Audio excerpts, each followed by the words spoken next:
চিন্তায় পড়ে গেল, আল্লাহ আমার দুলদুল কোন কোফা দিতে পারে না, কিছু বুঝতে পারি না। দুলদুলকে বারবার টান মারতে লাগলো, দুলদুল চলো, দুলদুল তুমি যাও না। ওই দুলদুল বলো আল্লাহর কাছে ফরিয়াদ করলো, আল্লাহ আল্লাহ গো আমার জবানটা খুলে দাও আল্লাহ, আমি মা মুসলিম রাদিয়াল্লাহু তাআলা আনহুর সঙ্গে দুটা কথা বলবো। যেমন ওই কথা বলেছেন বাবা, সঙ্গে সঙ্গে কথা বলতে লাগলো ইমাম মুসলিম রাদিয়াল্লাহু তাআলা আনহুর সঙ্গে। হুজুর আপনি বলছেন চলে কোফার থেকে রওনা হও, কিন্তু হুজুর কেমন করে আমি যাব, আমি যে আগে বাড়তে পারি না। ওরে দুলদুল তুমি কেন আগে বাড়ো না, আমি যে বসতে কিছুই পারি না রে দুলদুল। দুলদুল বলল হুজুর আমি এই জন্য আগে বাড়ি না, কারণ আপনার দুইটি ছেলে ইব্রাহিম আর মুহাম্মদ আমার পেছনে দুটি পা যেন ধরে গিয়েছে, এই জন্য হুজুর আমি আগে বাড়তে পারি না। ইমাম মুসলিম রাদিয়াল্লাহু তাআলা আনহু বাবা দুলদুল থেকে নেমে গেল। ওর বেটা ইব্রাহিম মুহাম্মদ কোথায় যাবে লাল বলছে, আব্বা গো আমাদের মা দুনিয়াতে বেঁচে নাই, আব্বা আর দুনিয়া চো আব্বা, আর আমার একটা বোন রয়েছে, আব্বা আপনি যদি সঙ্গে নিয়ে যান আব্বা তাহলে ভালো হবে। দয়াল নবের প্রেমে প্রাণ বাঁচে না, একবার দেখাও দয়া আমায়, দয়ার সনবেনে প্রাণ বাঁচে না, একবার দেখাও দয়া আমায়। ওরে মনো বলি করে দয়ার নবী কি গেছেন তোর পরে, ওরে মনো বলি তোরা দয়ার নবী গেছেন তোর পরে, মরু বলেন গেছেন শরত, মরু বলেন গেছেন শরত, নবীর পায়ের রেখা কেন পড়ে না, প্রাণ বাঁচে না, একবার দেখাও না আমায়। ওরে রাখাল বলো ভাই দয়ার নবীজি গেছেন কোথায়, ওরে রাখাল বলো ভাই দয়ার নবীজি গেছেন কোথায়। রাখাল বলে বুঝি না নাবে, রাখাল বলে চিনি না নাবে, তোমার নবী কারে দয়ার নবীর বিনে প্রাণ বাঁচে না, একবার দেখাও না তবে এক গেল কাজের করে সাসাদাই পড়ে শুধু কান্না করে, রোজ হাসরের মহাবিপদে আমার উম্মত হবে কেমন পারে, নবের বিনে প্রাণ বাঁচে না, একবার দেখাও না আমায়, দয়ার রাসূল বিনে প্রাণ বাঁচে না, একবার দেখাও না আমায়। বাবা জানো ও আমার সোনা মানি না ও আমার প্রাণের মা মরে না ইমাম মুসলিম বলল বেটা তোমরা জানো না রে বেটা ওই কুফার ঘটনা এখন কোন জানি না কেমন কুফার লোক হবে তার চরিত্র ব্যবহার আমার জানা নাই রে বেটা ওর বেটা ইব্রাহিম মুহাম্মদ তোমরা থেকে যাও ইমাম হোসেনের কাছে বেটা বলতো আব্বা যান যতক্ষণ পর্যন্ত আমাদেরকে না নিয়ে যাবেন তো আব্বা আমরা দুলদুলের পা ছাড়ব না বলতে বলতে আলোচনা হতে লাগলো ওহো ভাইয়া দাঁড়াও ভাই দাঁড়াও তুমি দুলদুল ধরে থাকো আর আমি যাচ্ছি ইমাম হোসেনের কাছে চাচাকে গিয়ে বলবো চাচা গো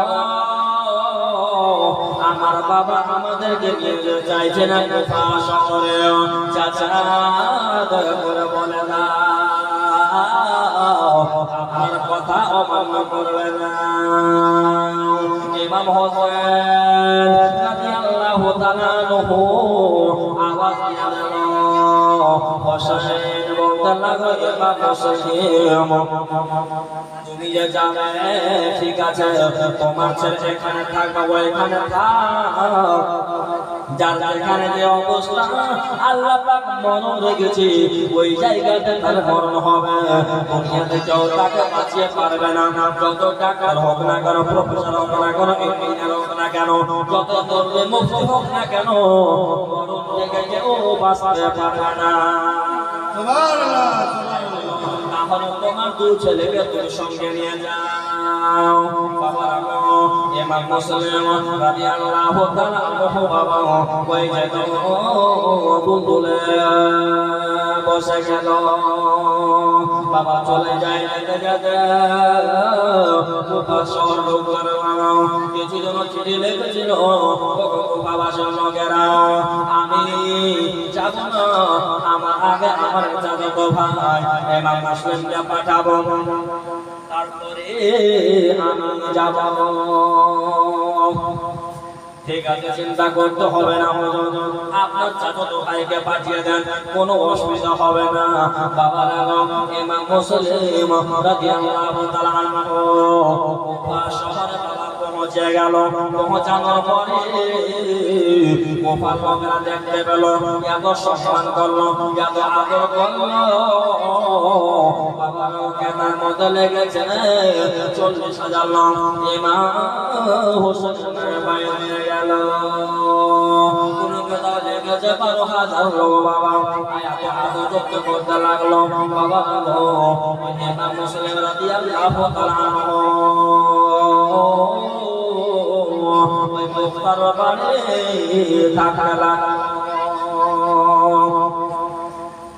বাবা ওই কুফার লোকের চরিত্র কি আর বলবো যে তোমার বাঁচাতে কারবালাই হলো কুরবানি ও ফাতেমা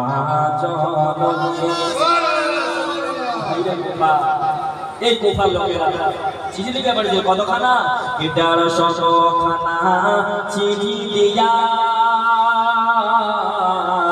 কুফা তাদের ধোঁকা দিয়া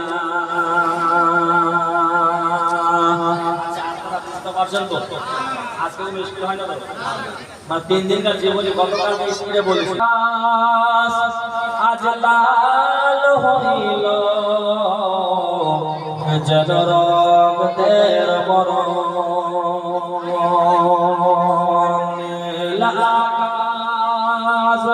আজ লাল হইল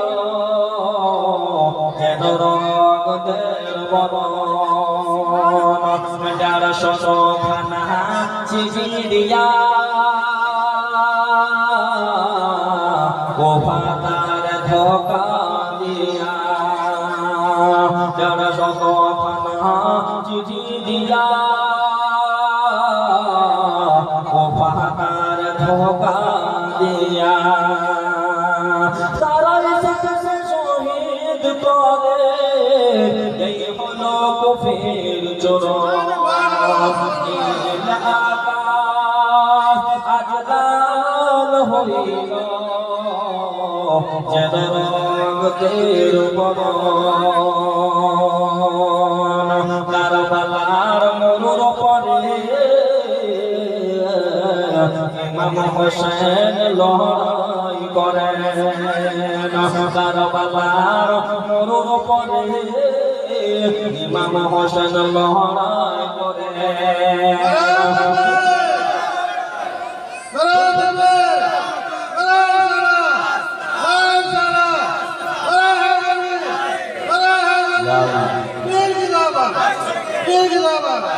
কারবালার মরুর পরে ইমাম হোসেন লড়াই করেন পানি যেদের পদ কাল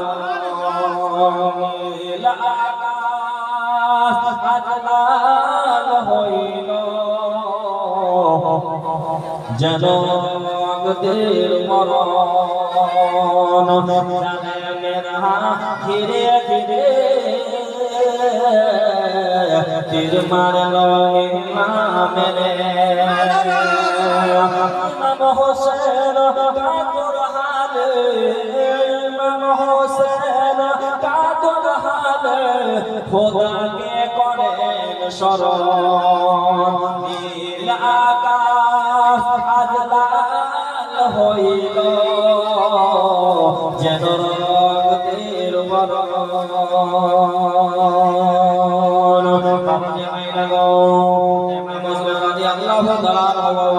সম্মান দেখা করে বাবা খুবই খুশি হয়ে গেল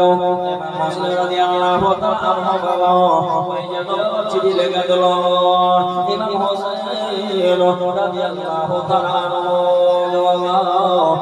ভালো ভালো চাল চলন ভালো চলাফেরা ভালো কথাবার্তা ভালো এই চিঠি বাবা লেগে দিয়েছে বাবার আর বাবা ওই জায়গাতে কিছু ছিল চিঠি লেগে দিল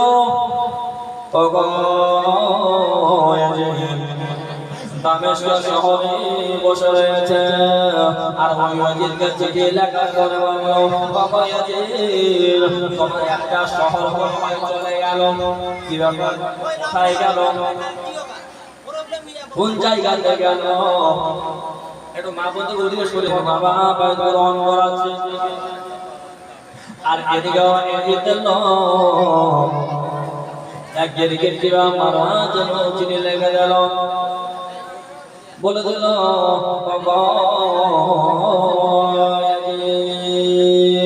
কিছু নিজের ভক্ত বাবা সঙ্গে সঙ্গে চিঠি লেগে গেল দেখার পরে বাবা দামেস্কে পৌঁছে গেল দামেস্কে পৌঁছানোর পরে বাবা বলো কয়াজি তোমার মনে হয় গোপা শহর চলে যাবে আর তোমার গোপা শহর বাঁচবে না কেন বাঁচবে না কি হয়েছে বলো বলছে আর বলিও না কারণ যে আপনি যেটা কাবার নাম লিখেছেন অলিদের বকুয়া তার বাহুতে বল নয় শক্তি নয় কারণ সে কোনো ব্যবস্থা করে না হ্যাঁ ইমাম মুসলিমকে জায়গা আশ্রয় দিয়ে কোনো কথাই বলে না হ্যাঁ এরকম কাজ শুরু হয়েছে বলছে হ্যাঁ ওগো এজি যদি বাঁচাতে চাও তোমার রাজত্বটা তাহলে দয়া করে ওই জায়গাতে অন্য কাউকে পাঠাও যার দিলে দয়া মায়া কিছু নাই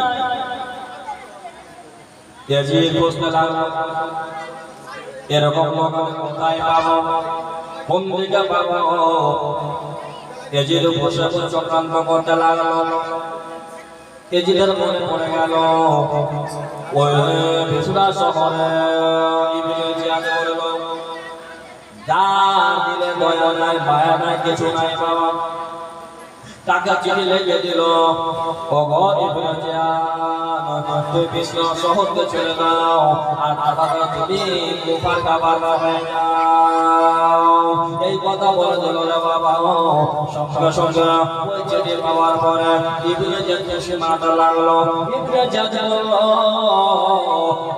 ভাই ওসমান এখানে এসো। বলে ওসমান বললো কেমন খুশি? কিসের খুশি রে ভাই? তখন বললো আমার খুশি হলো এটা যে বিনা ভোটে পাস করেছি, এমন কি তুই পেয়েছ? বলছে ও ভাই ওসমান শোনো, আমাকে ইয়াজিদ চিঠি লিখেছে আর আমাকে কুফার গভর্নর করে দিয়েছে। তাই নাকি? বলছে হ্যাঁ হ্যাঁ। তাহলে ভাই তুমি মিশরা শহরে তুমি গভর্নর সামলাও, আমি আজকে গভর্নর হয়ে যাব। ওই শয়তান মারতুদি দিয়েছে আর বাবা ওই যে মক্কা রাস্তা ধরে চলে আসছে। সোমবার রাতে মাগরিবের ঈশা টাইম হচ্ছে, কিছু লোকেরা তাকে সালাম কালাম করলো। বাবা হাজার লেবার ধরে বাবা লুকিয়ে চলে আসছে। বাবা রাগু যখন বাবার না হাওয়া পৌঁছে গেল তখন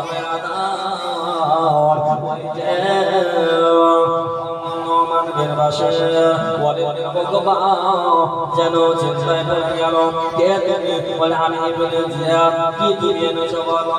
তখন বলতে লাগলো এই যে চিঠিটা নিয়ে নাও। চিঠিটা লেখা আছে বাবা, বলে বাবা তোমার বাদশাহী শেষ হয়ে গেল, তোমার রাজত্ব শেষ হয়ে গেল, আর আমি কুফার গভর্নর হয়ে গেলাম। কিসের জন্য কি কারণে জানতে পারি? বলছে হ্যাঁ তুমি জানতে পারো, কারণ এটা হলো এজিদের কোন শহর কুফা শহরটা তুমি ইমাম মুসলিম আসার পরে তাকে তুমি কোনো ব্যবস্থা করনি, তাকে তুমি আটক করনি, এই জন্য তোমাকে সরিয়ে নিয়েছি। চিঠিটা লেখা হয়েছে ওই জনওয়ানের বাবা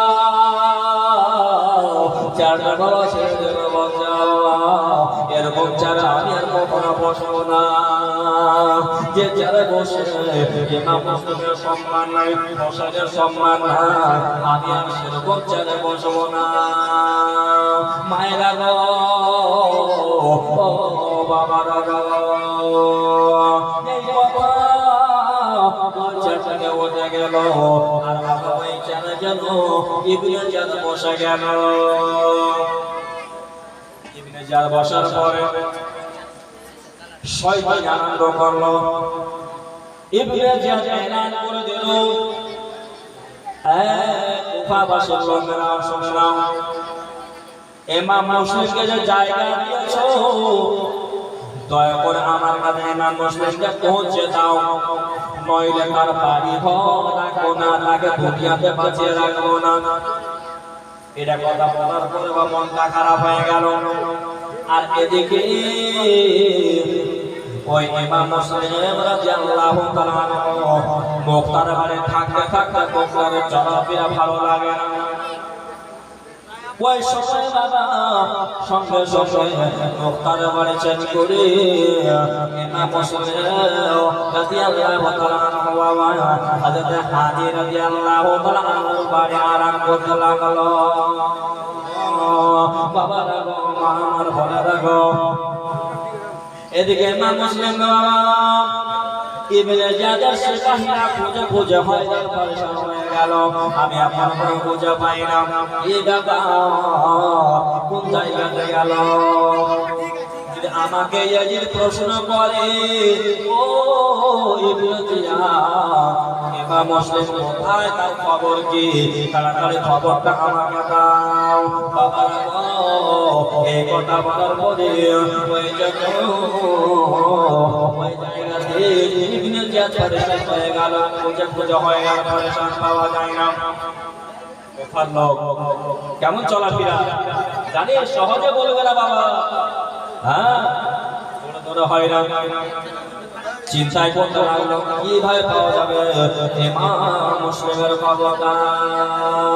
বাবারা যদি আজকে জীবনে বাবা এই রাতে যদি জেগেছো ইমাম মুসলিমের মহব্বতে, আমরা মুহাম্মাদের মহব্বতে, ইমাম হোসেনের মহব্বতে বাবা আজকে তোমরা জেগেছো, মায়েরা মনে রাখো এর মহব্বত যদি আল্লাহ পাক জীবনটা কবুল করে নেয়, কাল কিয়ামতের ময়দানে এই মাহফিলে যত লোক বসে আছেন আর ইমাম হোসেনের মহব্বতে ইনশাআল্লাহ শাফাত পেয়ে যাবেন।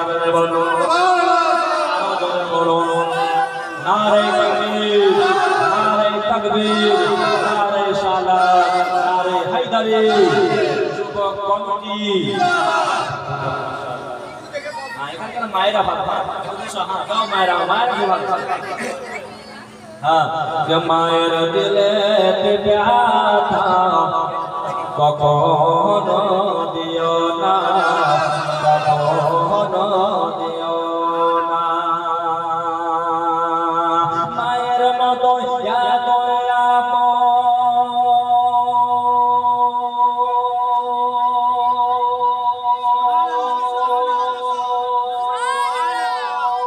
আর যে কেউ হবে না। মায়ের দিলে ব্যথা কখনো দিও না। দুঃখে দুঃখে হবে, সুখে খুশি হবে। ছেলের জন্য মা করতেও যে মায়ের পাদমে নিচে জান্নাতের ঠিকানা। মায়ের দিলে ব্যথা কখনো দিও না, কখনো দিও না। আচ্ছা দাদা বুঝতে পারছেন মা বোনেরা, কোনো অসুবিধা হয় না তো? আর যদি আসতে বলা আরো করবো, যেরকম জায়গা সেরকম হয়। প্রথমে বুঝতে পারিনি কেমন হবে, আজকে বুঝতে পেরেছি। আমার মায়েরা পছন্দ করে, শুনলাম কতজন কি পছন্দ করে, শুনলাম মাশাআল্লাহ। কেউ জান খোয়ে হো বলছে হোশ শরমে, আকা কো ঢুন্ডো কোরআন के पारों में। क्यों चांद खोए हो उलझे हो सितारों में, आका को मेरे ढूंढो कुरान के पारों में।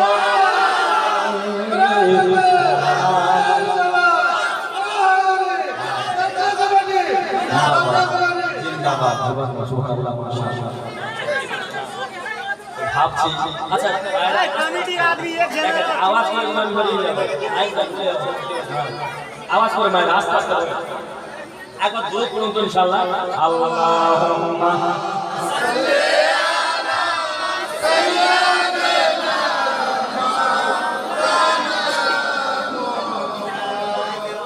ওয়া আলা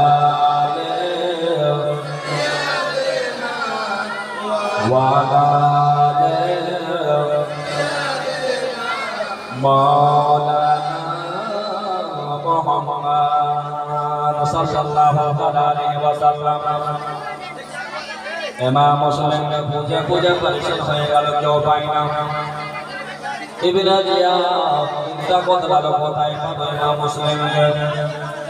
যদি ইমাম মুসলিমকে না পাই তাহলে আমার চাকরি থাকবে না। এই চিন্তাটা হয়েছে ইবনে জিয়াদ। এদিকে বাবা চিন্তা করতে করতে বলতে বাবা চলে আসছে সামনে থেকে, বলছে বাবা একটা কাজ করতে পারো। কি কাজ হলো? কাজ হলো এটা, আর যদি একটা কাজ করে দাও তাহলে তুই ভালো হবে। কি কাজ হলো? কাজ হলো এটা, ইমাম মুসলিমকে খুঁজে কি বের করতে পারবে। ওই লোকটা বলতে হুজুর যদি আমরা না পারি, আমি না পারি, তাহলে কেউ পারবে না। কারণ তুমি কি কাজ করো? আমার খানদানে যত আছে সবাই কিন্তু ওই যে জাসুসি গিরি করে বেড়ায়, গোয়েন্দা গিরি করে বেড়ায়, লোককে খুঁজে বেড়ায়। এটা আমার খানদানের পরম্পরা আছে। তোমার নাম কি গো? বলে আমার নাম মক্কেল গোলাম। বাড়ি কোথায়? তুর্কিস্তান। তুমি কি পারবে? যদি বলো ইবনে জিয়াদ যদি আমি না পারি, এ কুফার কেউ আর পারবে না। ঠিক আছে, তাহলে ইবনে জিয়াদ আমার একটা কথা রয়েছে। কি কথা বলো? আমার কথা হলো ইবনে জিয়াদ তোমাকে 3000 টাকা দিতে হবে। টাকা কি করবে? এটাই তো ব্যাপার। ওই জন্য বুঝে পাচ্ছ না। ঠিক আর টাকা দিলাম 3000 টাকা নাও। ওই বাবা মক্কে যেন খুঁজে খুঁজে গোটা কুফা শহর ঘুরে বেড়ালো, ইমাম মুসলিমের খবর কোনো পাওয়া যায় না। ওই মক্কের গোলাম বলছে যদি আমি খুঁজে না পাই তাহলে আমার পিঠের চাম থাকবে না। আমি বড় বড় কথা বলে সেদিকে জানবে কি করব, কোথায় যাব, কোন জায়গাতে যাব। ওই মক্কের গোলাম ভাবতে লাগলো আমি যাব তো যাব, আমি যাব ওই কুফার মসজিদে। মসজিদে চলে গেল বাবা। মসজিদে যাওয়ার পরে সব নামাজি একের পর এক বের হতে লাগলো। বাড়ি যেতে যেতে একজন নামাজি বাবা বসে রয়েছে। ওই জন্য মক্কের গোলাম ভাবতে লাগলো এই লোকটা দ্বারা আমাকে কাজ নিতে হবে। যেমন এই কথা বলতে বাবা সঙ্গে সঙ্গে ওই লোকটার কাছে গেল আর বলল ওগো চাচা আমি বড় বিপদে পড়েছি চাচা।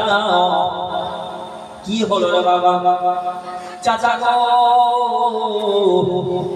আমি নাকি শুনেছি ইমাম মুসলিমের কুফা শহরে এসেছে, আমি 3000 টাকা নিয়ে ঘুরে বেড়াচ্ছি, এই টাকাটা আমি দিব আর আমার মনে আশা পূর্ণ হবে। এই কথা বলার পরে বাবা ওই কুফার লোক ওই নামাজি ব্যক্তিরা বলতে লাগলো আচ্ছা বলো তো এত নামাজি লোক ছিল তাদেরকে জিজ্ঞাসা করে বললে না? কুফার লোক এত নামাজি গেল জিজ্ঞাসা করে করোনি আর আমাকে জিজ্ঞাসা করছো মানে? ওই মক্কের গোলাম বলল এভাবে ভালো হবে না, কুফার লোক তাকে টপ দিতে হবে, তার মনটাকে জয় করতে হবে। ওই মক্কের গোলাম বলতে লাগলো আমি মসজিদে দেখলাম এত নামাজি রয়েছে বাবা, এত বড় বড় নামাজি রয়েছে, কেন সবার মধ্যে দেখলাম তোমার নামাজটা ভালো লাগলো আর তোমাকে দেখে ভালো লাগলো, আমি এই জন্য তোমাকে বললাম বাবা আর তুমি সবচাইতে বড় নামাজি। বাবা কি বড় নামাজি, লোকটার মন বলে গেছে আর যেমন লোকের মন বলে যায়। তারপরে বাবা বললো গো মক্কে তো চিন্তা করো না, চলো আমি তোমাকে তার বাড়ি নিয়ে যাচ্ছি। যেমন এই কথা বলেছে বাবা সঙ্গে সঙ্গে ওই লোকটা বাবা যেতে লাগলো। যাই তোরে বাবা কোথায় যা চলে গেল, যেতে যেতে বাবা ওই যে চলে গেল হাজা জাহানের বাড়ি। দরওয়াজা দুটো বাড়ি থেকে আছো, দরওয়াজা খুলে দেওয়া হলো। তারপর বলো কে তুমি আছো ভাই? বাড়ি কোথায়? বলো তুর্কিস্তান। আর আমি এসেছি 3000 টাকা দেব হুজুরের হাতে। আর বাবা হুজুরের কাছে গেল, হুজুরকে টাকাটা দিয়ে দিল। আবার পরে বসলো, সালাম কালাম অনেক করলো, করার পরে বাবা ভালো ব্যবহার দেখালো। দেখানোর পরে বাবা আবার বলো হুজুর গো আমাকে যাবার অনুমতি দাও। ইমাম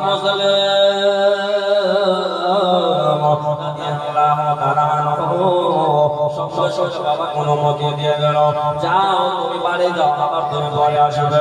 এ কথা বলে লোকটা চলে গেল। বাবা জানতে পারেনি এটা হলো বাবার কপালে তো লেখা না কে ভালো কে মন্দ, কার মনে কি গাইছে আল্লাহ ছাড়া কেউ বলতে পারবে না। আচ্ছা আপনাদের মনের মধ্যে কি গাইছে বলতে পারবে? কেউ পারবে? কেউ পারবে না, আল্লাহ ছাড়া কেউ পারবে না। তো মনের কথা বলতে পারবে না। বেরাদার মহাজার সামনে গেলাম, এদিকে ওই মক্কের গোলাম চলে গেল ইবনে জিয়াদের কাছে আর বলল ওগো ইবনে জিয়াদ তুমি কি জানো না কি? আমি জানি না। বলো। বলতে শোনো আমি ইমাম মুসলিমের খবর পেয়ে গেছে। তুমি কোথায় খবর পেয়েছো? বলে খবর তো আমি পেলাম ওই যে আপনার দরবারে চাকরি করে হযরত হানি রাদিয়াল্লাহু আনহুর বাড়িতে। তারপরে হানি গেল বাবা চাকরি করতে যাবে বাবা। আর মুশকিল গোলাম তাহলে আমার কাজ হয়ে গেছে না, তোমার কাজ এখনো হয়নি, তুমি থাকো, তোমার কাজ এখনো বাকি রয়েছে। আমি কি করবো কাজ? আমার তো কোনো কাজ নাই। না না, কাজ আছে, তুমি থাকো, তোমার চিন্তা নেই। এদিকে হানি চলে আসলো চাকরি করতে। দরবার আসার পরে হানিকে জিজ্ঞাসা করলো, হানি বলো, তুমি কি জানো না, তুমি কি শোনো না, এবার মুশরিককে যে জায়গা দেবে তাকে দুনিয়াতে বাঁচিয়ে রাখা হবে না। কি হলো বলো? তুমি জানো শত হওয়ার চাকরি করো, কিন্তু তুমি আমাকে কথাটা কেন বলো যে ইমাম মুসলিম বাড়িতে রয়েছে? হানিকে যখন বলেছে বাবা রে, হানি রাদিয়াল্লাহু তাআলা উনিও বলে না, বলছেন না, কে বলতে পারবে সন্তান আমার বাড়িতে রয়েছে? কত ভালোবাসো, কখন বললে কে বলতে পারে? প্রমাণ কোথায় আছে? প্রমাণ দিতে পারবে? বলছে না, প্রমাণ আমি তোমাকে দিতে পারবো, দেখাও প্রমাণ। যেমন বাবা মুমিন গোলামকে ডাকা হলো, আর যেমন দেখেছে রে বাবা, দেখো অবাক হয়ে গেল।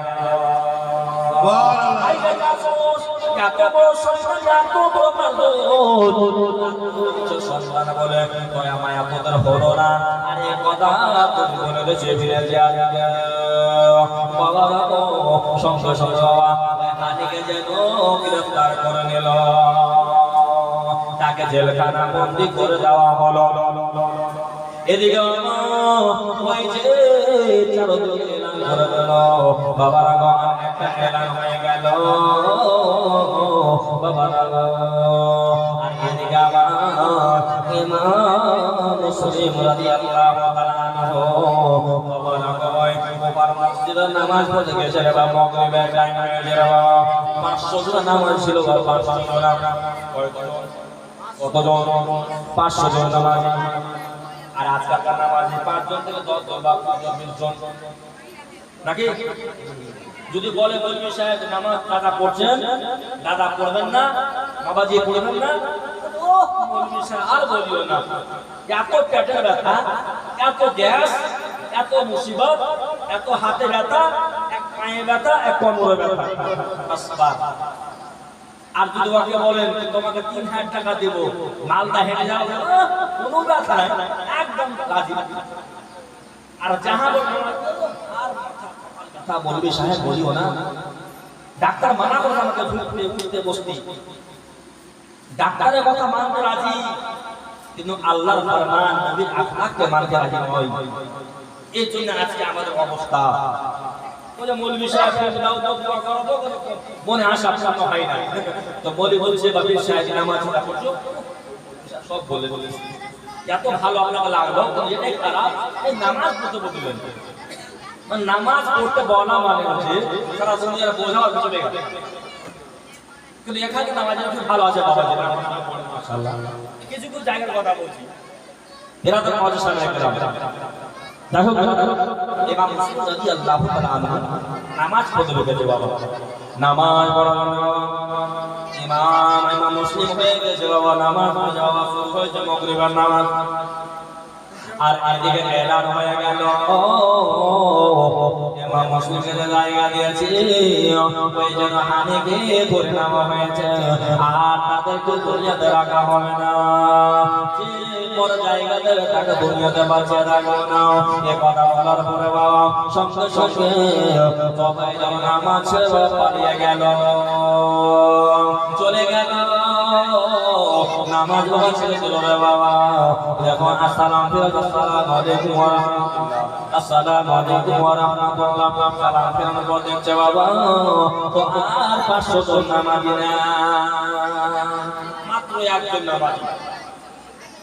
তোকে জিজ্ঞাসা করছি কি ব্যাপার, এতজন নামাজি ছিল, নামাজ কোথায়? হুজুর আপনি কি জানেন না? বলি কি জানতো বলো? আমি তো জানি না, তাই না? হ্যাঁ। বলছে হুজুর এলান করেছে, এই জন্য সবাই ভয়ে পালিয়ে গেছি। ঠিক আছে বাবা, তাহলে তুমি কেন পালাও? বলছে হুজুরের জন্য পালাইনি, কারণ আমি জামাত পাইনি। আমি উজু করার পরে নামাজটা পড়ে আমি যাব। বাবারা গো, মা আমার বোনেরা গো, ইমাম মুসলিম রাদিয়াল্লাহু তাআলা চোখে পানি বইতে লাগলো। এই গোফার লোকেরা কিছুদিন আগে আমার এত সম্মান করলো, 40,000 টাকা পাইন হলো। ইমাম হোসেন আলী বাইর হয়ে গেল, কিন্তু আবার কিছুদিন পরে তারা আবার পরিবর্তন হয়ে গেল, আর আমার দরওয়াজা সব বন্ধ করে দিল।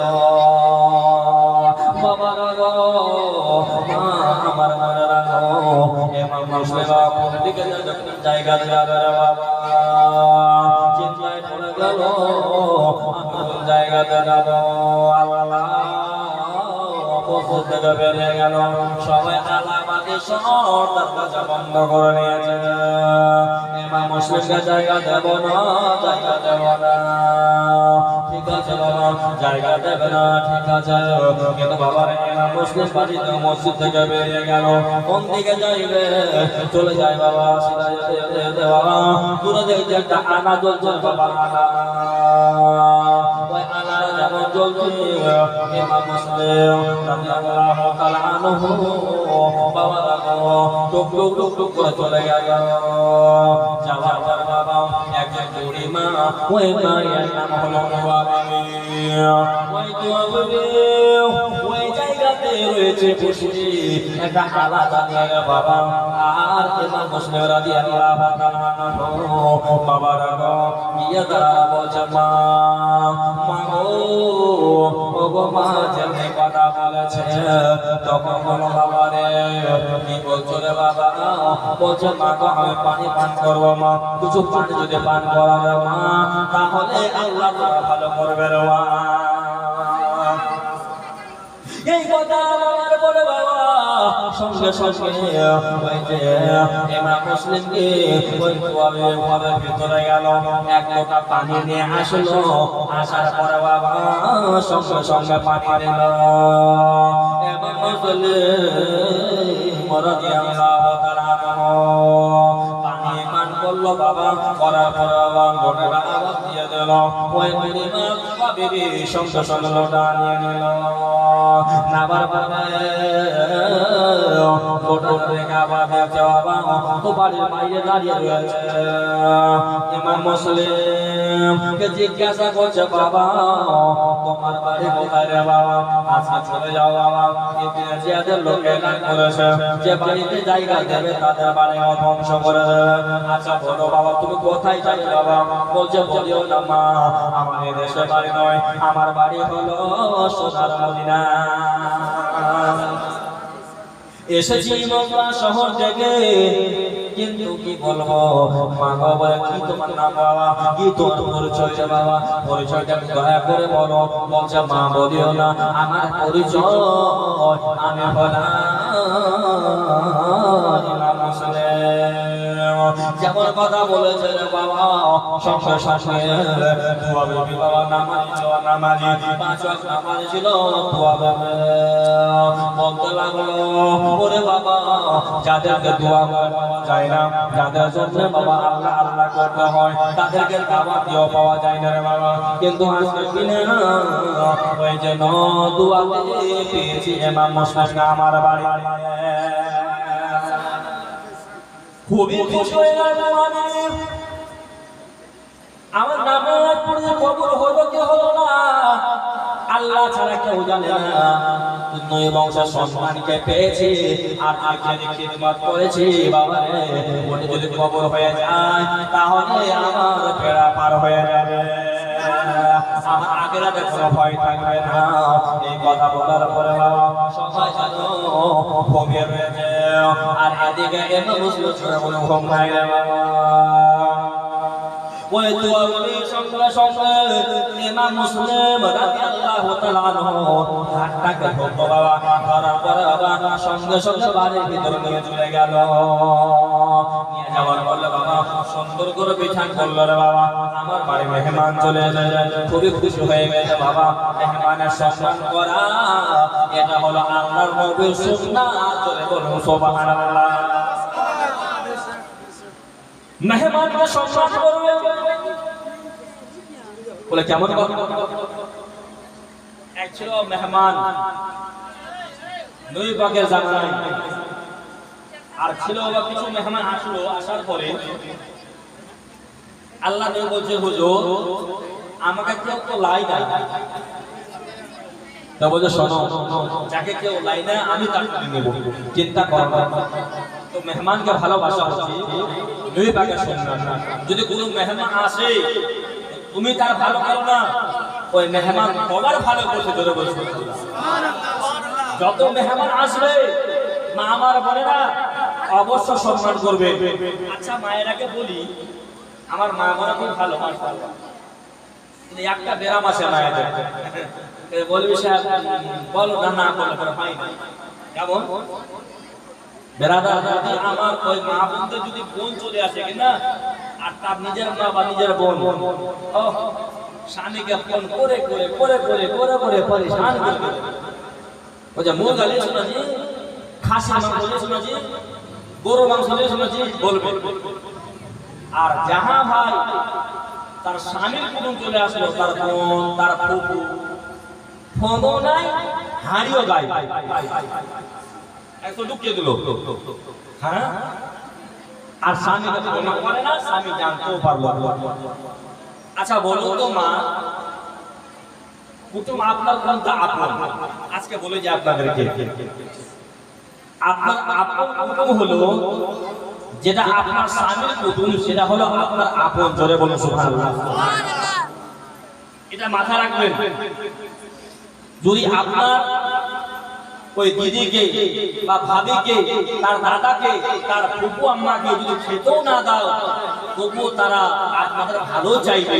কারণ আমার ভাতিজা বউ, আমার বেটা বউ, আমার ওই ভাইয়ের বউ আর কোনো সুন্দর দোয়া খাই করবে। কিন্তু